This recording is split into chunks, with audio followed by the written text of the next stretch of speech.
All right, good morning, everyone. My name is Sophia Heineke. I'm the Arts and Wellness Manager here at the Creative Center at University Settlement. And I couldn't be more thrilled to be back with artist Omi Gray, who has been teaching now for our workshop program for many years.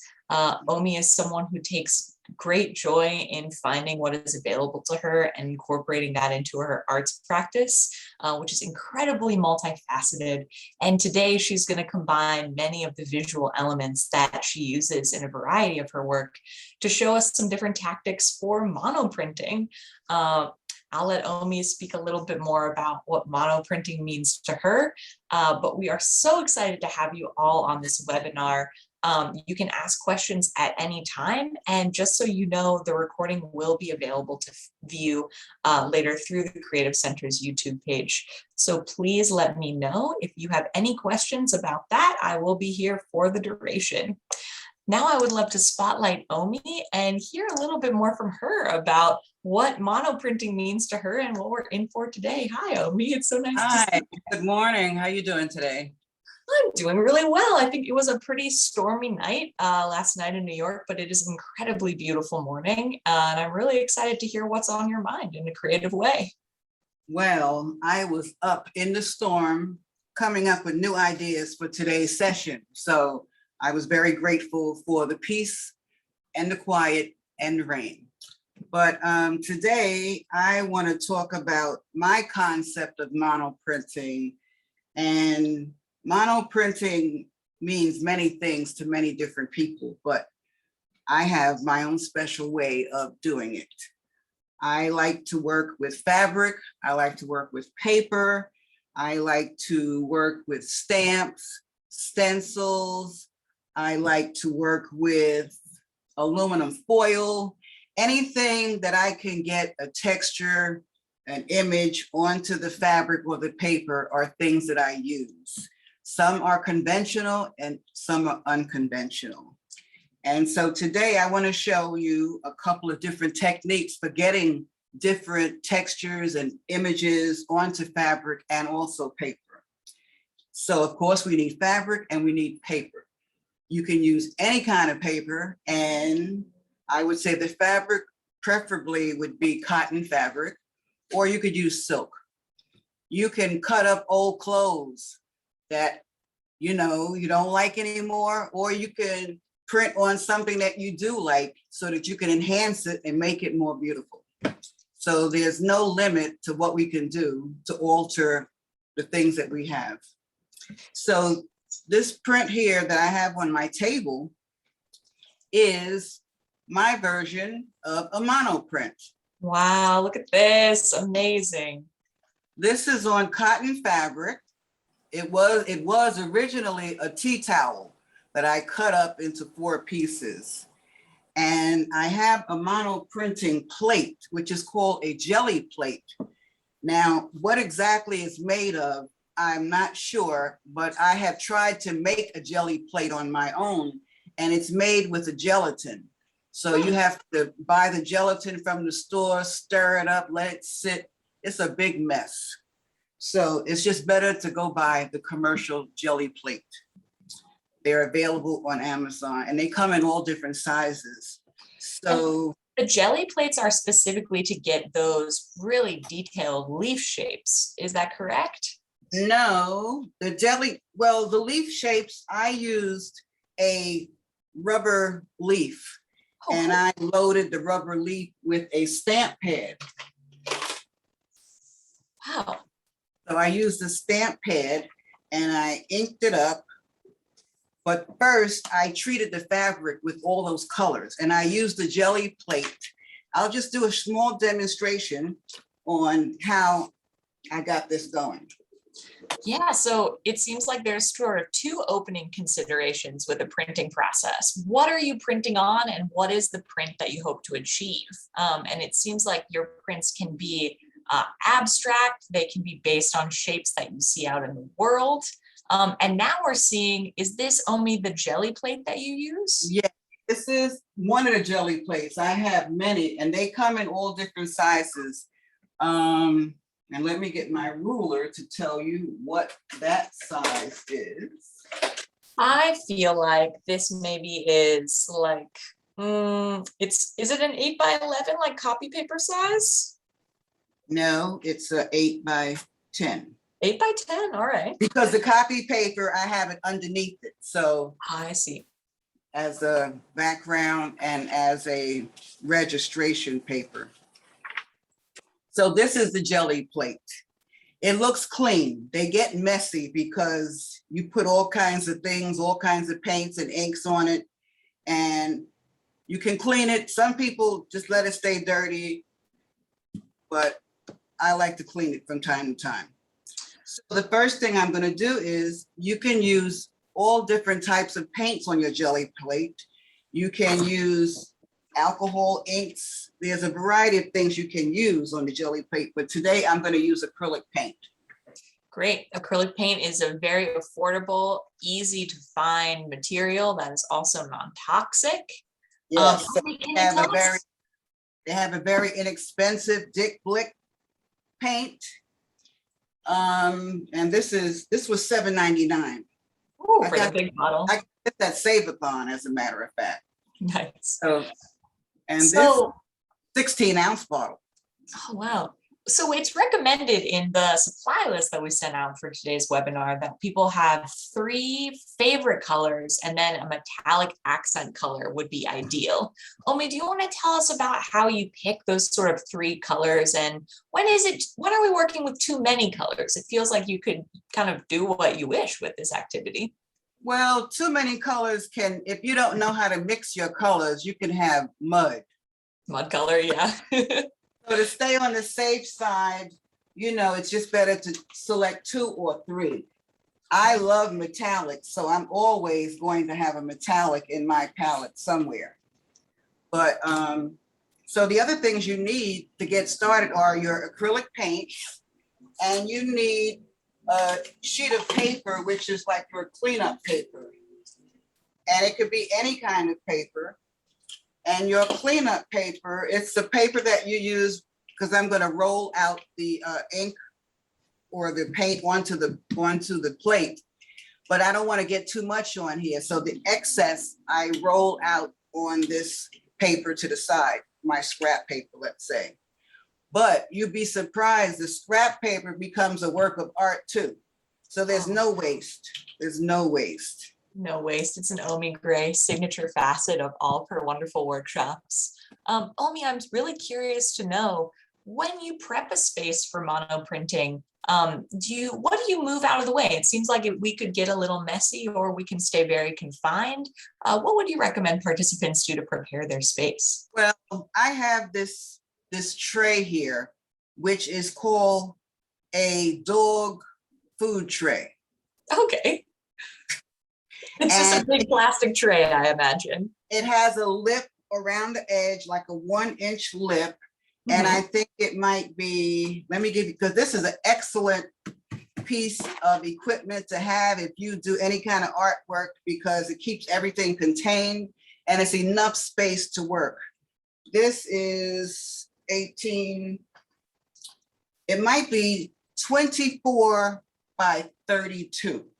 Oh, awesome. So it's a sizable space. You're keeping the paper that you roll the excess ink in that space. I have a lot of stuff here on this table that you can't even see. Got it. Well, the setup looks great. Yeah, and I think we're ready to see some paint go down on that jelly plate to just give it a try. So the first, I just want to say one thing too, that I am going to be working on fabric, and there is a slight difference in how you do this mono printing on fabric opposed to paper. One thing is, if you're going to wear it, you really need to use a fabric paint. If it's going to be fabric that's going to be a fiber piece for your wall, it doesn't matter. But if you're going to use it to wear, you need to use a fabric paint, because the fabric paint has a lighter hand to it. It's not stiff. This makes sense. We need to make some intentional decisions around the outcome of the work. Is it to wear? Is it to display? And that's going to change the materials that we're working with. Omi, are you going to be working with something to wear or something to display for this project? No, everything is to display today. Okay. Very good. So I am going to squirt. Now these are little 2-ounce bottles, and these are fabric paints. And that looks like it's a metallic, yeah, like a gold. Yeah, this is gold. Ooh, love it. So I'm gonna squirt a little bit of the gold, and being that I'm not gonna wear this, I can play with whatever I want. I'm gonna put a little purple. Would you like to select the color? Ooh, I mean, I'm a really boring color chooser these days. I feel like if we've got a purple, and a gold, maybe a black or a white, maybe a yellow if we're feeling really excited. I love purple and yellow opposites on the color wheel. I have a pearl canary yellow. Oh, amazing. 2 pearlescents, gorgeous. Ooh. Oh, we're gonna get a lot of yellow, I love it. Okay, so I approach this very randomly. I don't have a plan. This is my brayer, and a brayer is like a rubber roller with a handle, and it helps to spread the paint on the surface. So this is what I'm doing. Yeah, and being pretty light so as to not get the colors kind of too blended. You want to have some kind of pattern in the pigment that's happening. And notice that Omi is not just doing a straight hard press roll up and down or across. She's being a little bit more considered with where she places the pigment, which I think is really good. It's really good to see that.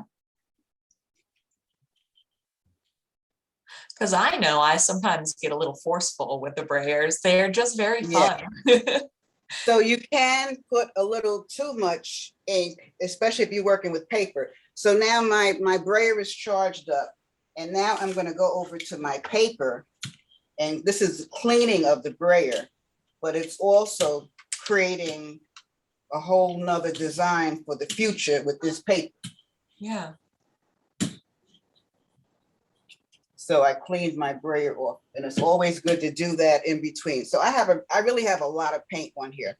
So what I want to do is I want to incise a design. And let me see. Ooh, this word incise is a good one. This is basically just the process of imprinting any kind of freehand design work, right? Yes. All right. So this is, I'm subtracting.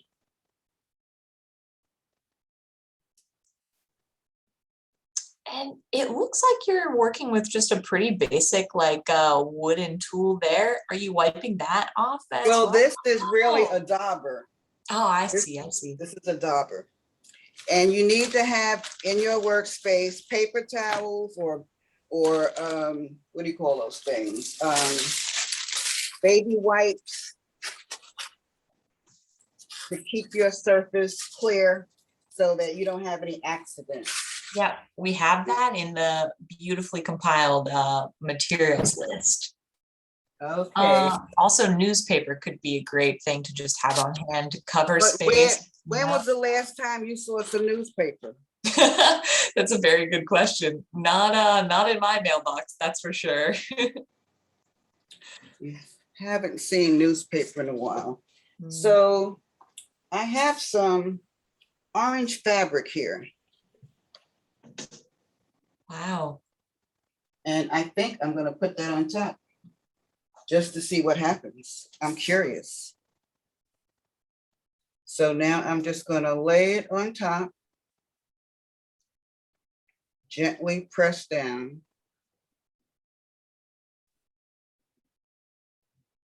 You can see the design coming through.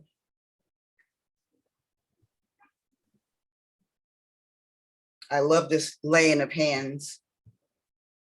Wow, yeah, it looks really incredible. That little taste of purple coming through with that really like marigold yellow.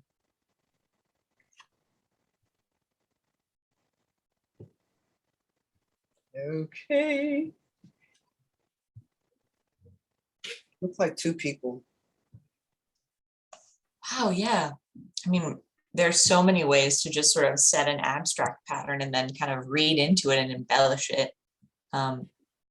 Okay, now let's see what we have here.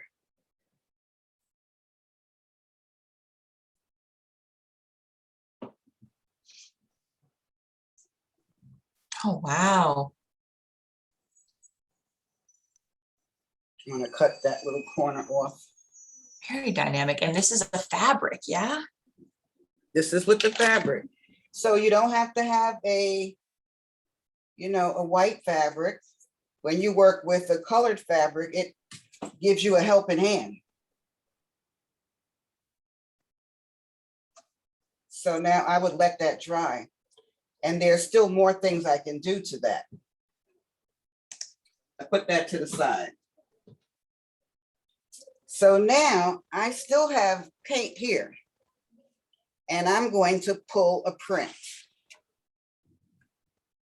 So I'm going to pull this down. And I'm going to use my clean brayer.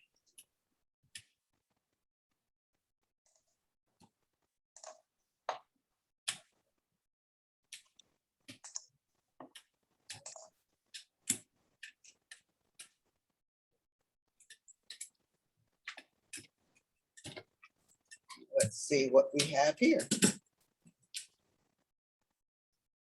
Da, da, da, da, da. Oh, wow. That middle image now is sort of looking like Alice in Wonderland to me. Oh, this is so sharp. I can see so many ways for us to embellish and fill this.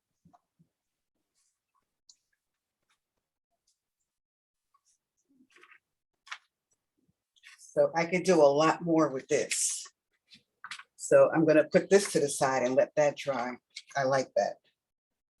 It gives me more space to do other things. Okay, so that's going to the side. Looks amazing. We have about 40 minutes left. Okay, so let me show you some other things I've done. Okay, move this to the side. This is another piece of fabric. And I used a stencil to get that design on there. Well, can you tell us a little bit about the background of that as well? Because it's the background, it was just some fabric that someone gave me. In fact, I think it was Betty. Betty gave me this fabric. Oh, amazing. And this is something that was pre-dyed, right? It was already pre-dyed. So that's the other benefit of doing monoprinting, because you can over dye, over print on existing prints. And this is the stencil that I used. And I did something on the other side. Oh, wow. So it's never over. You can go on and on and on and on.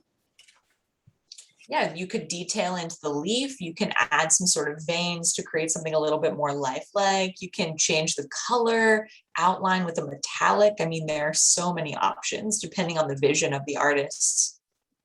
Okay, this is another piece. Now this fabric, I ice dyed it. Ice dyeing. Okay. Yes. Tell me a little bit about ice dyeing. I'm not familiar. So ice dyeing is taking fabric and you soak it in a solution called alum. No, I'm sorry. You soak it in a solution called soda ash, and the soda ash helps the dye connect with the fabric and fall in love and stay there forever. Oh, but and you're using a fiber reactive dye because you're using it mostly on cotton. You can use it on silk too, but it's a fiber reactive dye that has been mortanted with soda ash. And then you take your design, your fabric, after it's been rinsed, you take the fabric, you scrunch it up, and you put it in a container. Now the containers that I use, I punctured holes in the bottom of it. You know those big salad, like the 1 pound salad bowls? plastic? Yeah. no, the rectangular one. So I puncture holes in it and I lay the fabric in this very tightly compacted and ruched and, you know, scrunched up. And then I put the ice cubes on top of it. Okay. And then I sprinkle the dye, whatever color I want. I sprinkle the dye on top and then be patient until the ice melts. Wow. So with the temperature change and the mixing of the dye with the melting ice, we're getting pigment just sort of layered into the fabric. Is that right? That's correct. And it's a very patient activity. Yeah, I think depending on the temperature outside too, it could take a little longer or be a But little I slower. like to do it at night. So when I wake up in the morning, it's melted. Mm. And with the prints that we're seeing on this piece, so don't be distracted by the ice dye. That's what's creating Okay. a beautiful So I fabric. ice-dyed the fabric. So that's my background fabric. And then I went over it with some stamps. So again, I am printing on top of an existing print that I made. And these are stamps. But I made a new way of using these stamps because these stamps are wood. And it's hard to get the paint on here and stamp it for some reason. So what I did was there's a new, well, it's not new, there's a new, I'm going to call it new, a material called magic foam. And magic foam is a piece of foam that you heat up with a heat gun. And then whatever you want to make an imprint of, once the foam is hot, you take whatever else you want to make a copy of and just press it in and hold it. And then you have a ready-made stamp. Now, can you tell us what would be our options if we maybe I don't have a heat gun or ready foam at my house, but I got quite And you can't use this. This is not an well, option. but I have quite a few potatoes. What would be your question or Okay, so you can take a potato and carve it and stamp on it. You yeah. can take what else? You could take I've done printing with okra and have gotten nice little flower-like designs with okra. So pear, you can slice a pear in half and use that. So you can use fruit, vegetables as a printing tool to get designs. Awesome. Something that is very affordable and pretty easy to manipulate as long as you know kind of safe cutting practices for the kitchen. You can make stamps with any kind of hard tuber vegetable or like apples and pears for sure are a great option. Exactly. That's a cute stamp. I love that one. And so I'll demonstrate how I do this because it's a little trick. Yeah, I think I've had some mixed experiences with stamp. I tend to be pretty heavy-handed, and stamps are the kind of thing where you definitely don't want to put too much pigment on. Yes, you have to know the right amount, and it's trial and error. You know, you learn after it doesn't look like how you want it to do. You keep going until you get it to where you want. So you have to just keep trying. Okay, so I have my little waste paper here. I am going to do a darker color so it can show up here. I think I'll do a black. So I am going to take some of my black paint. I'm going to squirt. Yeah, I'm going to squirt. I want to squirt it on my jelly plate. I get better. Squirt a little on the jelly plate. Come out, come out. There it is. And now I'm using a different tool. I'm going to use a little foam tool, a dauber. And I'm dipping my paint, my tool into the paint, but I'm kind of getting some of it off because I don't want it to be, and I'm just pouncing it on top of the leaf. Okay. Just pouncing it on top. Yeah, again, I find, printmaking is a really incredible activity because it's something that elders have lots of success with, young children have lots of success with, but what the difference in quality, I think, comes down to between something that Omi might make and something that younger students might make is the application and patience of the different materials. Omi is incredibly patient, but also really gentle in the way that she works with these materials that, it's so tempting because a lot of this is commonplace to just sort of treat it kind of second thought. But when you're careful, it's very. I'm gonna place this down. All right, we're ready. I'm gonna find a spot. I'm gonna go right in here. Just lay it down. And this is a foam, let me pull it up so you can see. This is a foam stamp. And these stamps can be found at Save-A-Thon, 3 for $1. Save-A-Thon is the place. So I'm just going all around the edges, very delicately. And now I'm going to lift it up.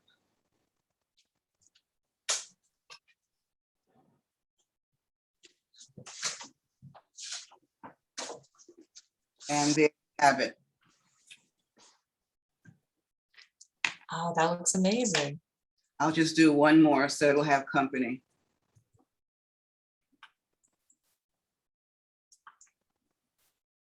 But this is, once you get the hang of this, it goes pretty fast. Yeah. I mean, the time has been flying by. We have just about a little less than half an hour left. Oh, and I have a lot more to show you. Okay. Yeah, so now I'm going to put this one over here. Beautiful.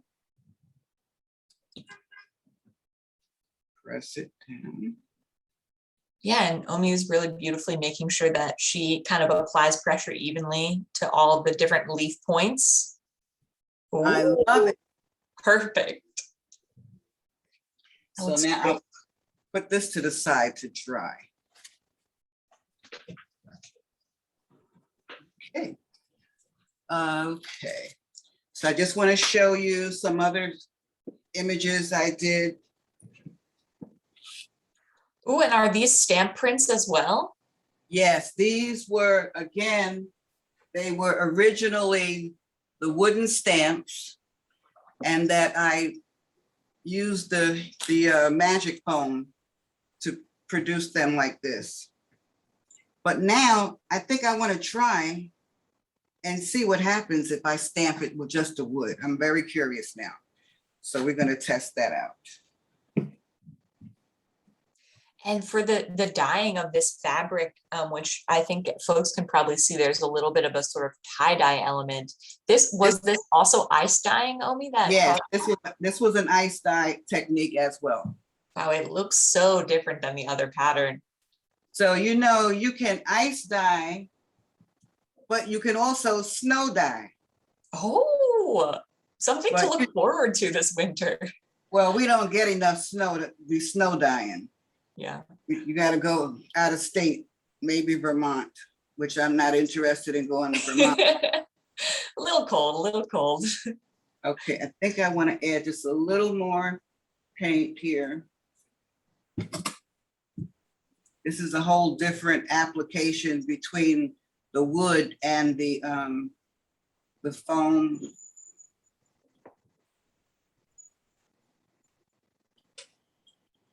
I don't want to have too much and I don't want to have not enough.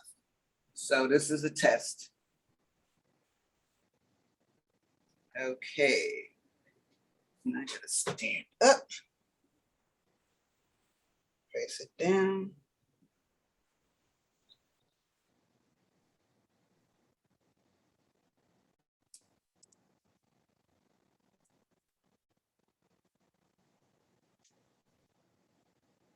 Okay, and now I'm going to let it relax and I'm going to pick it up.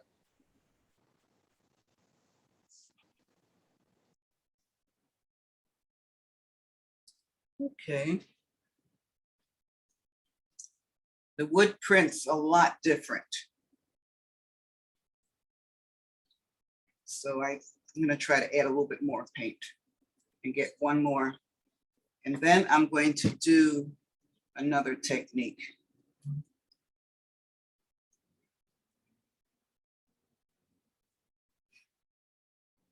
I think I could have added more to the first one. So I was a little stingy. Okay, here we go for number 2.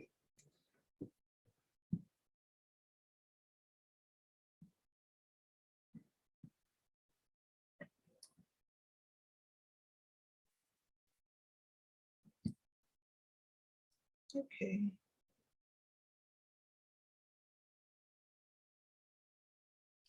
Okay. I'm getting the feel.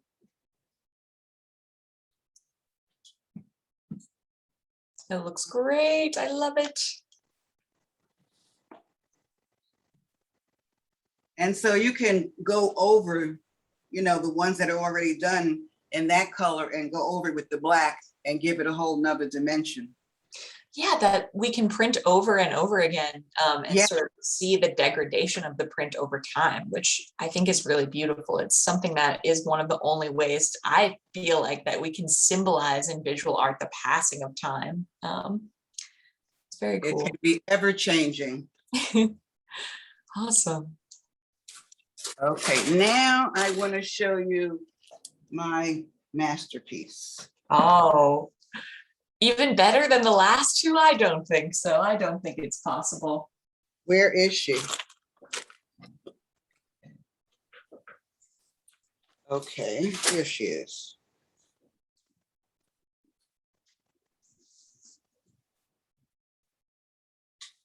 Wow.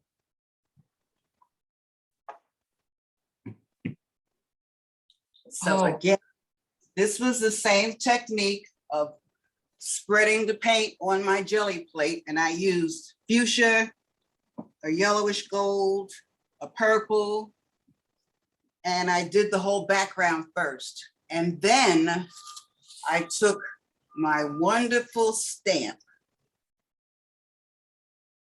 Oh, that's a gorgeous. Oh, I mean, you didn't make this stamp, did you? No, I didn't. Okay. Beautiful. And so I placed the stamp down where I wanted. And then I pounced on the fabric with different colors. Wondering what was going on here. Yeah, I pounced on the fabric using different colors. I used a little turquoise at the bottom. I mixed black and another color just to give it some contrast with the background. And when you're applying paint over a stamp that's, some of those lines are very fine. Are you dabbing the paint on, or are you? Yes, Okay. yes. I'm using a dabber like this and pouncing. Yeah. So I'm charging up the paint, getting enough off because I don't want it to be, but you have to be very careful. You could either tape your stencil to the fabric, but I didn't tape it. I just held it carefully. I just held it down and pounced. Oh, it looks great. Yeah, I'm curious to know, if I don't have a dabber at home, I think I could probably use my finger, right? As long as it's not super. No, No, the you finger don't won't go. Just Yeah. a foam brush. You could just use a foam brush. You think like foam's got it. So like maybe the corner of a sponge, or like resizing an old sponge or something, that would be your recommendation, Exactly. right? Okay. Exactly. Good to know. Repurposing a sponge would Yeah. be better than your finger.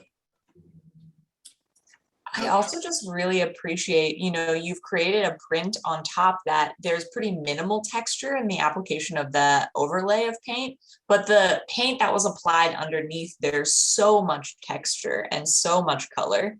And I really think the contrast looks amazing. Yes, this is wonderful. Really good. So now I'm going to do another technique of printing using a silk screen. Oh, wow. You could even use a silk screen or a window screen, because I have some window screen silk screens that I made from just a window screen. So I'm going to do a tape design. And this is the back side. This is a Dick Blick silk screen. This is the inside. And I'm going to apply tape to the back of it. And I'm just randomly tearing tape and adhering it on the back. And this is that blue painter's tape. So I take the tape, I'm tearing it, laying it down. However it goes, where she goes, nobody knows. I didn't want them that small, but that's where it's coming out. I think what I might do would be put it over here first.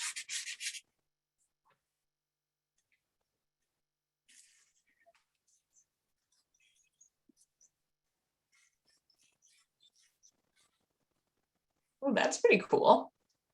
Just working with the tape in different ways to sort of think about what we're going to see as negative space and what we're going to see as full space, positive space. Looking good, looking good.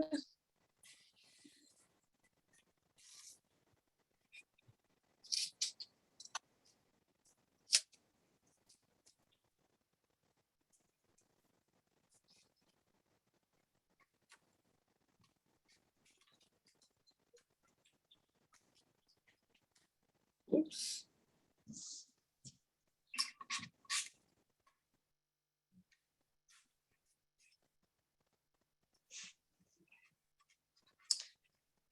I love the way that we're kind of making soft connections. Like we don't want to create full, like a full pattern, but just Yeah. allowing the lines to kind of move.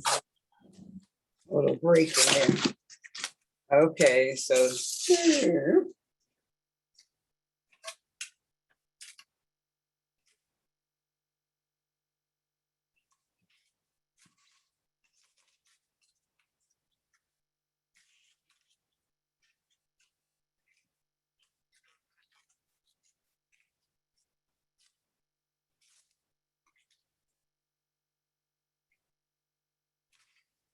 Okay. That's it.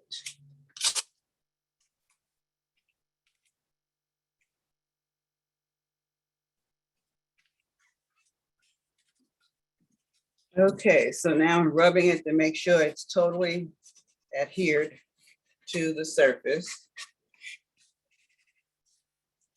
That's just like a very fine mesh, right? It's not, Yeah. is it actually silk? I always wonder that. Sometimes it's silk, but often it's not, right? Yeah, it's the mesh. Okay, so now I'm going to put my fabric under here.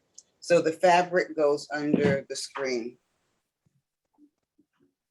And I am going to use a piece that I had already ice dyed.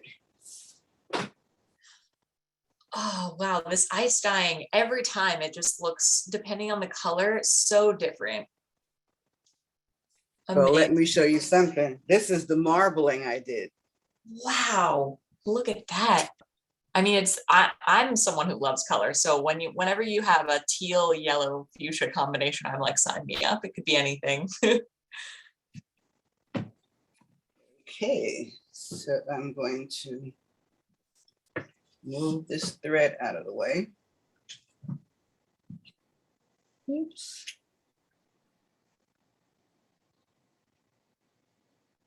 You push this up so you can see. That's perfect, Omi. Thank you. Okay. Yeah, and so now we're just sort of checking to make sure the silk screening surface is taut against the substrate surface, the surface we want to print onto. Exactly.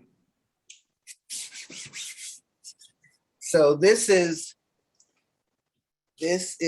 not the official way, but this is my way. So the other thing I need is a squeegee. Where is my squeegee? I have something else I could use as a squeegee. Oh, I could use. No, that's not hard. Oh, wow. Yeah, you get sound effects. Love that. Sounds like a DJ, like old school, like Cool Herc or Africa. Scratch Yeah, yeah. Oh, I think I'll use the tongue depressor in green. Okay, so I'm gonna use, what color? You tell me what color. That's like pink. Yeah, what about, do we have like a blue or do we have a turquoise maybe? Okay, turquoise. I think a cool color, that's what's on my mind. Yeah, that's fabulous. I love that color. Gorgeous. Okay, we're gonna do two colors. All right. Okay, so I am going to squirt the color in this top area here, a little that over there. And I think I'm going to add another color. Ooh, I think I want a little black. Sounds good.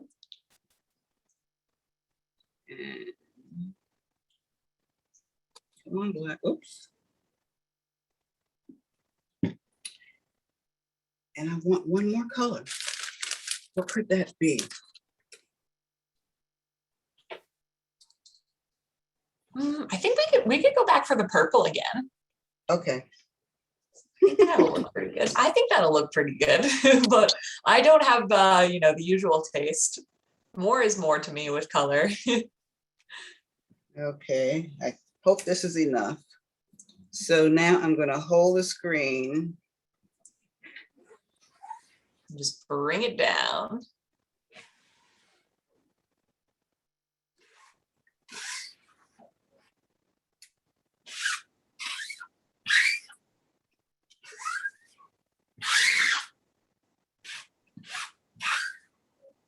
I love that sound. I love that sound too. This is such an exciting sensory activity. Whoops.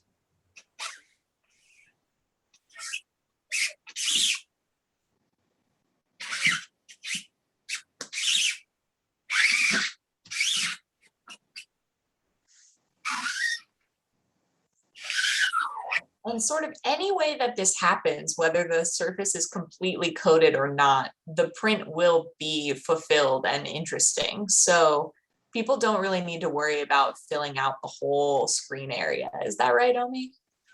It's your piece. You do it where you want to. Yeah.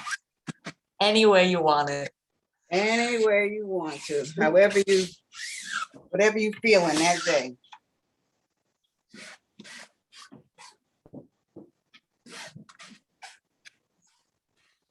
Yeah, and maybe giving a little particular love and attention to like the perimeter and the corners, just to make sure that if you want the pigment in that area, it's getting filled. Yeah, I just want a little bit on the edge. Just a little bit.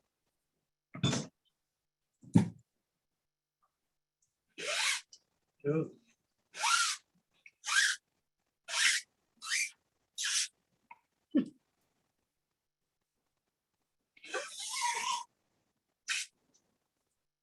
Okay, there's some pink hanging out. You can hang out, pink. We have just about 10 minutes left. Okay. Okay, we ready? Ready for the big reveal. Drum roll.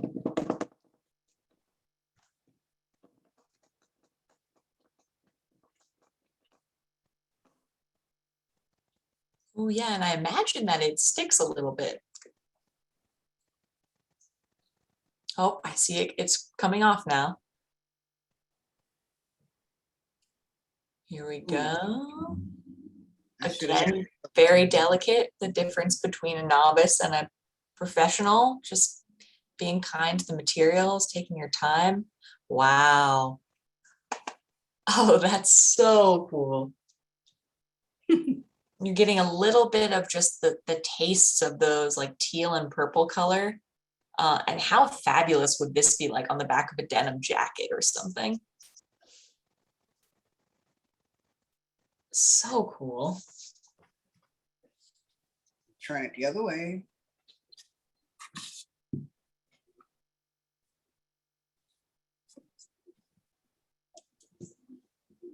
Omi, what's your vision for this piece? Where do you see this going? Does this become then part of a larger project? Is it something that you sort of finish independently? It's just a standalone? More stuff is gonna happen to this because after it dries, I want to do some metallic on top of those dark areas. Yeah, and let's talk about dry time for this. How long would you recommend letting it dry? It depends on the weather, first of all. Okay. It depends on the weather, but I would say at least a couple of hours. Awesome. Yeah, I would really like let it rest until tomorrow. yeah, I think that that's a really good note. I think, you know, when you work really hard on something, you gotta just give it a moment. And then another thing that I've heard, I've actually never silk screened myself, but what is the process of cleaning silk screens? I've heard that you have to do it pretty, you have to be pretty Yeah. thorough. Yeah. Yes, especially when you're using paints, you have to, you can do a couple of prints. So for example, I could probably pull a couple of more prints. But at some point, I need to take the screen to the sink and run water on it and clean it out with just running water on it. So if you have like a sprayer, and I have a sprayer in my kitchen sink, so I would, you know, hose it down with the sprayer and get the paint off. Or you could just take it, if you had a big enough pan, you could just soak it in the pan. Yeah, big enough pan. I think for those who work with a more limited kitchen capacity, I think I've also seen people pretty gently clean with an old toothbrush. You want to make sure that you're not like fraying or hurting this. Or you could use a soft sponge. Yeah, just anything to kind of get the paint off delicately. Yeah. Yeah, but that's what I would do. I would let it dry, and then I might stamp something metallic gold on top of the darker colors. Looks great. Yeah, I love a little contrast. Yeah, a little contrast. And I just wanted to talk about something else I did.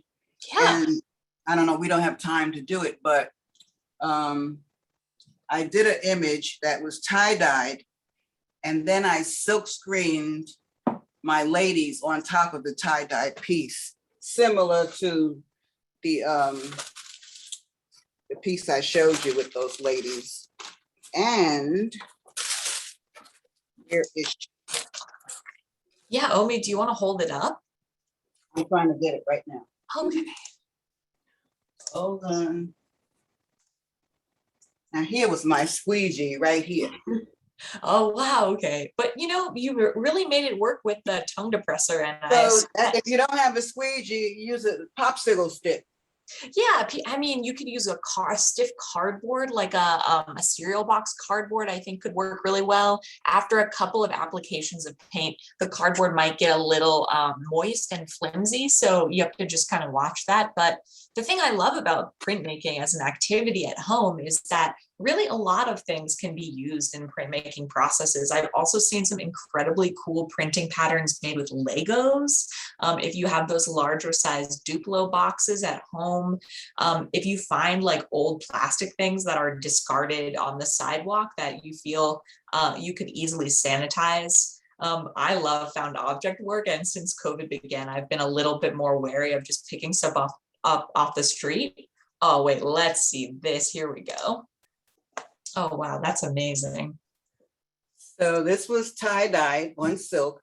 And then I did the print using the stencil, but I used shaving cream and dye. Oh, amazing. A little like a paper marble tie-dye kind of. Yes. Oh, cool. So I just scraped the marble, the shaving cream with the dye through the stencil. I love that. It looks like that second woman is like coming out of the sun a little bit. Yes. With that rounded but print. Also, what I had wanted to share with you today was that there's a technique called transfer paper, transfer artist paper. It's called TAP. And that paper, you use it in your inkjet printer. And I made a copy of this exact thing with the artist transfer paper. So it's exactly the same thing. And when it comes out of the inkjet printer, you can iron it on whatever. Oh, amazing. So it becomes like an applique kind of. Yes, becomes applique, and it's the exact duplicate of this. Wow. So the color is equally as rich. Yes, everything. And if I That's can find amazing. it before, I can show you. I printed it out. Omi's clearly been making too much art. Her house is just full to the brim. And I do really love too that this can be done on paper and fabric. The piece that Omi was just holding up that she did that sort of combination of like a paper marbling and a tie-dye with shaving cream. That often creates really beautiful patterns that are very similar to what's on the inside of very valuable older books. Paper marbling was a traditional, oh, I mean, here we go. Talk about marbling. Look at this. This is gorgeous. But paper marbling on the inside of books increased the value of them exponentially. So yeah, it's something that when I see it, I think of just a sort of richness and a value, even if you're making it at home using a food dye and a shaving cream, it's just really beautiful. And that's And something so that's spontaneous. affordable. And that's Yeah, affordable. yeah, Shaving cream absolutely. is very affordable. Yeah, shaving cream, like a catering pan, a foil pan, and some food dye, and you have beautiful prints that you can put on anything. And Wow. this is another one that was marbled, and then I stencil dyed over it. Oh, so cool. So the marbling happens first, and then did you create that pattern with like a taping to create that negative I made space? stencil with soy wax and a Wow. window screen. I would love to know more about the process of soy wax. We only have 3 minutes left, but the soy wax, do you melt that right onto the fabric and it's sort of? No, you melt it, you heat up the soy wax, you use a paintbrush, and you paint your design onto the screen. Oh, that's so cool. So just like I put the tape on the back of that screen, you paint on your design with the soy wax with a brush on the back of the screen. Wow. And the screen lasts forever. That's very cool. Yeah, there's so many options, so many options. And I hope that folks feel like, there are things that you can buy at Dick Blick or at a professional art supply store, but there's equally as many wonderful supplies to be found around your home or in your grocery store. The local supermarket is a wellspring of just wonderful materials for printmaking in particular. Yes. You just look around your house. There's a lot of things, I could take aluminum foil and crumble that up. Oh yeah, we'll spotlight the tabletop because yeah, I think that this aluminum foil, the first piece that you showed today, there was a little bit of texturing that reminded me of an aluminum foil. I could take aluminum foil and brayer it on some paint quickly. Where's my brayer? Hello, brayer. Okay, I'm gonna put some purple and black. Oops. Oh yeah.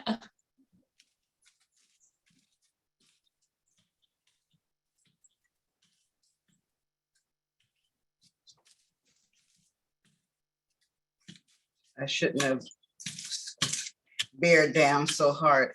I just really needed to barely touch the peaks of the foil, the high parts of the foil. I think this will look great though. And let's see what happens.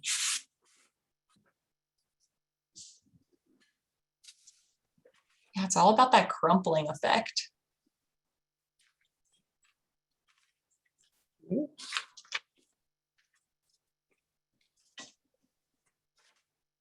Okay, that didn't give me the effect I wanted. But that as an accent over like a yellow and a white would be really cool. I think it's all, again, it has to do so much with the layering and with the patience. And always coming back to what is your intention? Do you want to wear this? Is it something you want to hang on your wall? This is a piece of paper. I'm not wearing it. Not wearing a paper. I'm gonna try this. This is just some foam textures I found in the store. Save-a-thon. Yeah, this also looks like if you have an old yoga mat that is on its way out, cutting a square off the yoga mat, that it might have texture like that. So cool.